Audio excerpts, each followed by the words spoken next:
আমার তো বিয়ে ঠিক হয়ে গেছে, আজকে হচ্ছে ছেলের বাড়ি থেকে আমাকে দেখতে আসবে, তাহলে সেক্ষেত্রে আমি কি করতে পারি তুই আমাকে বলে দে। ঠিক আছে, যা দেখি কি করা যায়। তো বললাম, দেখ সবসময় কিন্তু মারপিট করে কিন্তু কখনোই বিয়ে ভাঙানো যায় না।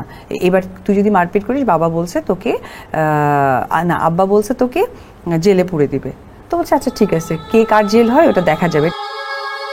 এক ইন্টারভিউতে অপু বিশ্বাস বলেন, কয়েকদিন ধরেই আমার পরিবার আমার বিয়ের জন্য ছেলে দেখছে, কিন্তু সাকিব এই খবরটা জানার পর থেকেই বড় ধরনের ঝামেলা শুরু করে দেয়।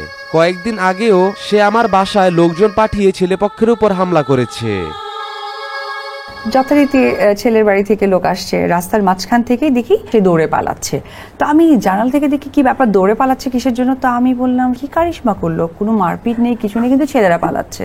তারপরে গিয়ে আমি বললাম যে কি কি ম্যাজিক করলি যে ম্যাজিকে তোর চলে গেল। বলছে শুনবি। তাই আমি বললাম হ্যাঁ শুনি। তো বলছে যে আমারে মারবি না তো তুই আবার। আমি না আমি মারবো না। সত্যি? আমি হ্যাঁ সত্যি। Promise promise. আমি এত না ঘ্যান ঘ্যান করে তাড়াতাড়ি করে বল কি করলি। বলে কি ছেলে যখন কাছাকাছি আসছে তখন বলছে যে হানিমুন কোথায় করবেন। কয় বিদেশে।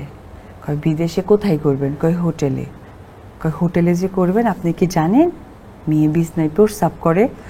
আর তখন বলে কি কি বলে। তখন তো ছেলের বাড়ির যত লোক আছে সবাই উল্টে দিকে পালিয়ে গেছে। আমি যে তোর এত বড় কথা, মানে আমি বিছানায় প্রস্রাব করে